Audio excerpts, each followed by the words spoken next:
It's what's trending now. All right, y'all, Rickey Smiley Morning Show. Listen, man, I'm about to introduce, Florida A&M University graduate, member of Delta Sigma Theta Sorority Incorporated, Georgia State University College of Law graduate, lawyer, judge, and the 60th and current mayor of Atlanta, Georgia. Y'all give it up and show your love this morning for Mayor Keisha Lance Bottoms. Yay. Mayor Bottoms, how you doing this morning? You just made me smile this morning. Thank you so much. I appreciate it. Let me tell you something. I got my one favorite story. I never told you this, but this is my one favorite story right here, Brett. So I'm coming out of the morning show. We had just got off work, and I run into this lady in the lobby. She said, "What's up, bruh?" I said, "What? Oh, you must be a Sauron." I said, "What up, Sauron?" And we hugged. She said, "Hey, my name is Keisha Lance Bottoms. I'm running for mayor of Atlanta." I said, I looked at her, I said, "Well, what you want?" I said, "What you want to do? Like you daring me to get behind you and support you? Daring me? Are you daring me? Let's do this." And here we are. Here we are. Oh man, we are so proud of you, and thank you for trying to everything that you're doing for the city of Atlanta and how you represent us on a national level and the Divine Nine. We just appreciate you. There's been a lot of controversy going on about whether or not cities and states should be reopened, and you are on the front line. How you getting death threats? How are you handling all of that?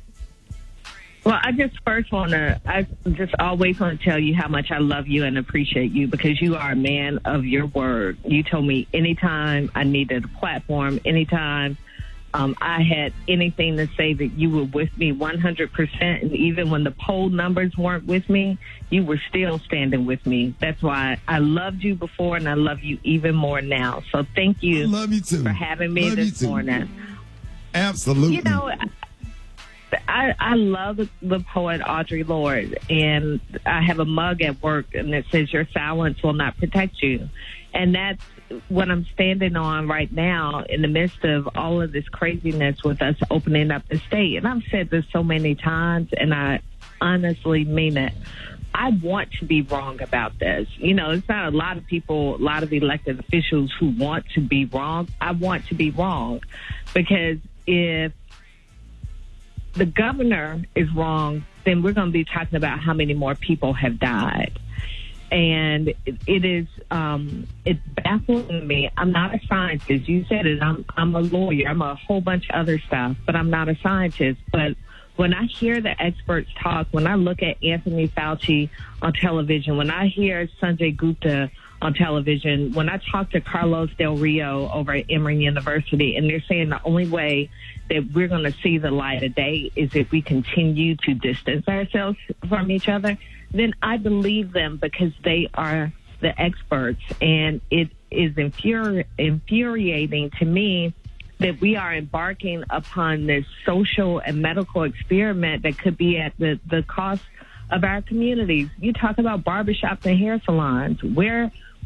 What community has barbershops and hair salons on every corner? The African American community. And I'm not saying, I want to be clear, I'm not saying that that's the governor's intention, because I don't think it's his intention. But I do think when you aren't being thoughtful about what you're doing and the impact that it's going to have on communities across our state, then I think the byproduct of this can be that more people will get sick and more people will die, and impacted more than any other people will be African Americans in the state. And I just had this conversation last night with my brother Randall Woodfin, Mayor of Birmingham, Alabama.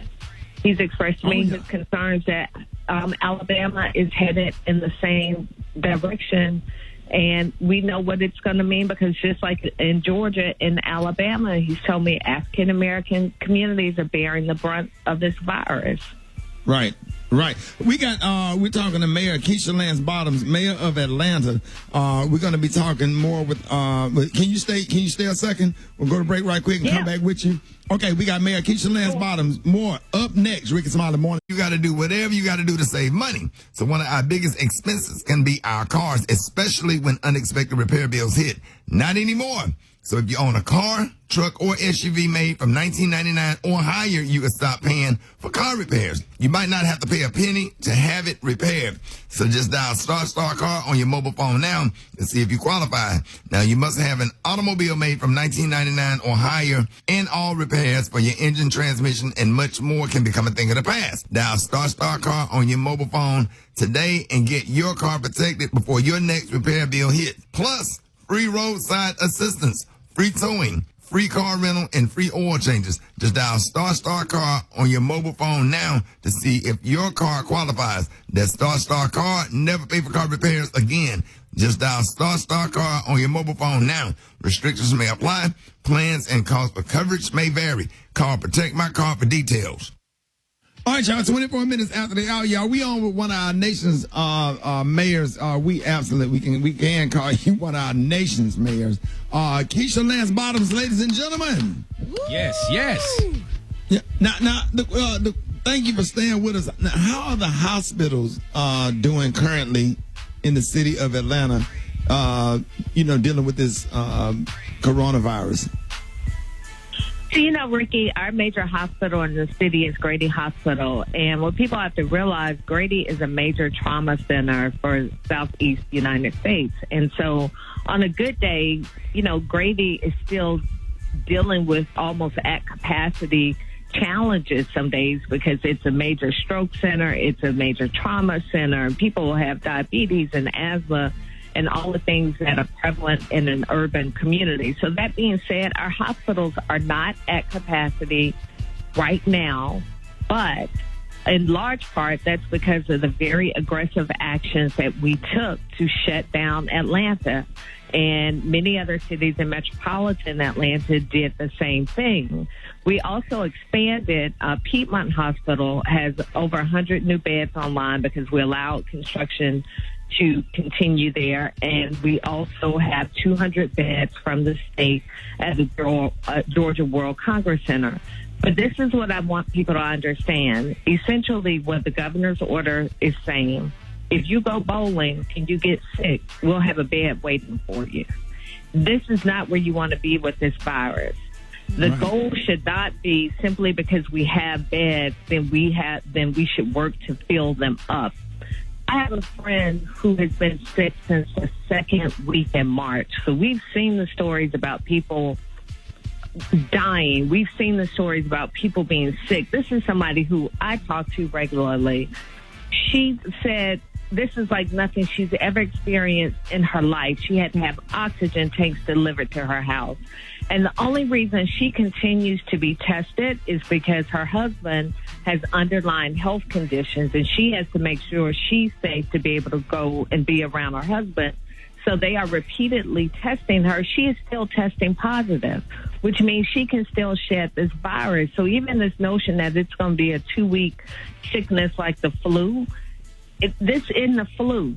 This is something 10 times, 100 times worse than the flu. So, yes, we have hospital beds, but God forbid if anybody wants to be the one to have to go and take one.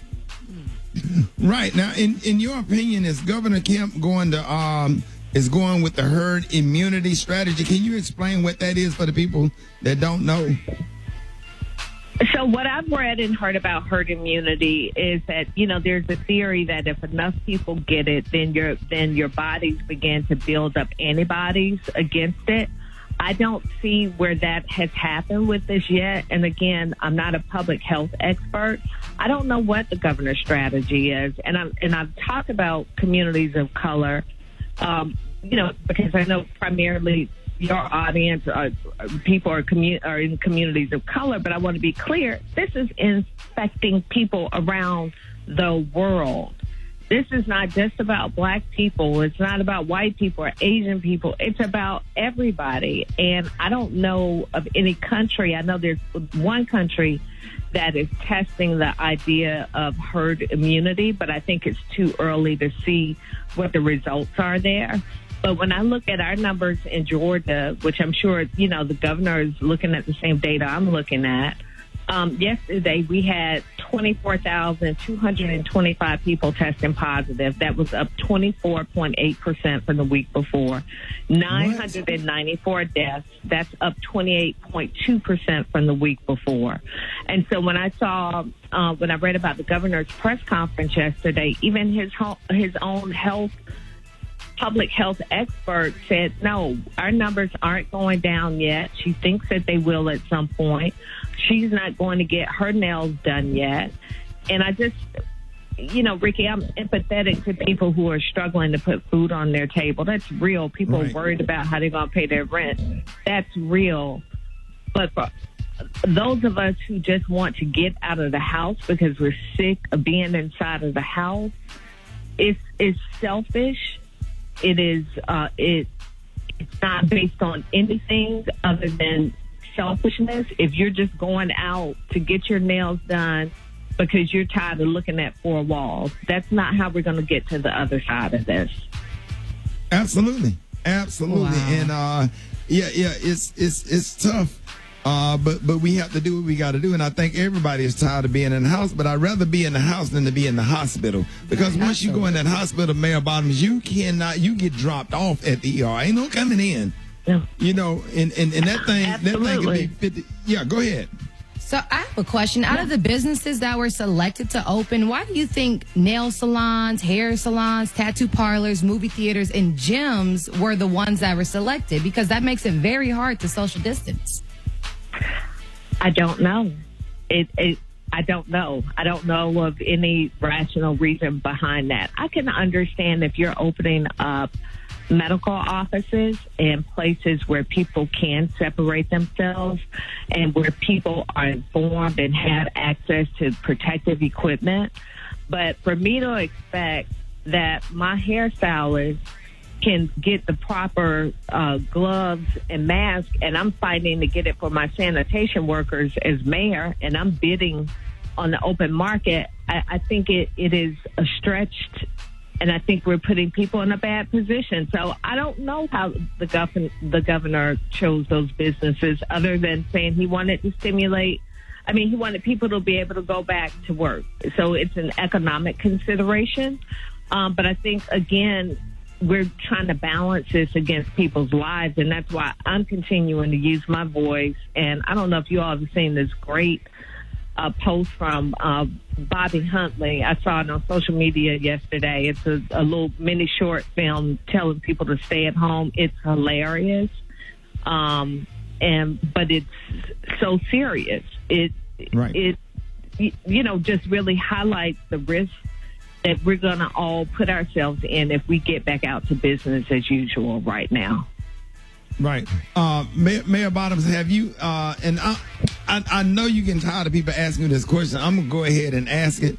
Have anybody been, because I said on the radio one day, I think that you should be in consideration for the VP spot on Joe Biden's, on that ticket with Joe Biden. I think you're qualified. I think anybody that can run a big city like Atlanta and do the things that you have done, I think that would be huge. I think that you would be a great vice president of the United States.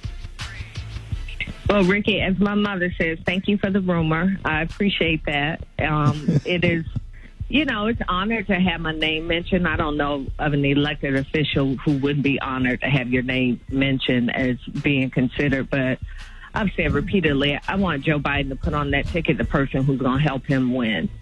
And whomever that person is the one he needs to go with. But, somebody asked me during an interview, did I think I was qualified? I said, after going through this pandemic, I think I'm qualified to do anything except homeschool my 4 kids. Okay. Right. And you got a senior you got a senior that's getting ready to graduate. So and you dealing with one of your babies has asthma, and you have to take. I'm sure you have to take extra precautions with that.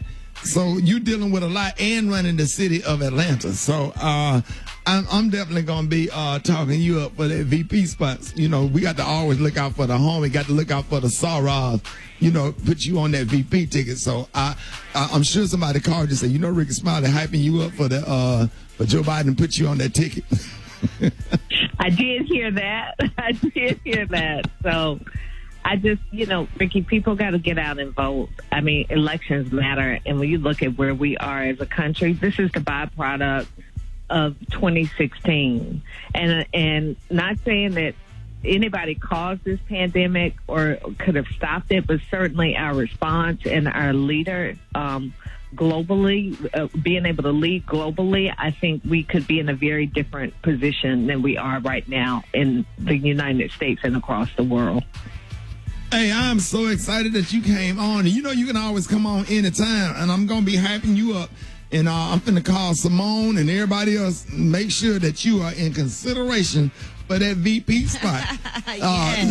Ladies and gentlemen, everybody in Tallahassee that's listening to us right now, here's your FAMU graduate, Delta Sigma Theta Sorority Incorporated, Georgia State University College of Law graduate, lawyer, judge, mother, wife, Sarah, everybody. Y'all give it up and show your love for one of the nation's top mayors who we love, Mayor Keisha Lance Bottoms, ladies and gentlemen. Yes, sir. Yeah. Now I'm finna bring old hating Alpha by Alpha Jeff Johnson on up next. Come on, hey, Mayor Bottoms. Mayor Bottoms, thank you. Thank you all for having me. All right, we love you. Be safe. Love you All right, too. Jeff. You all be safe. Yes, ma'am. Jeff Johnson up next. Rickey Smiley Morning Show. What's up? Get out of bed. Rickey Smiley Morning Show. The Rickey Smiley Morning Show.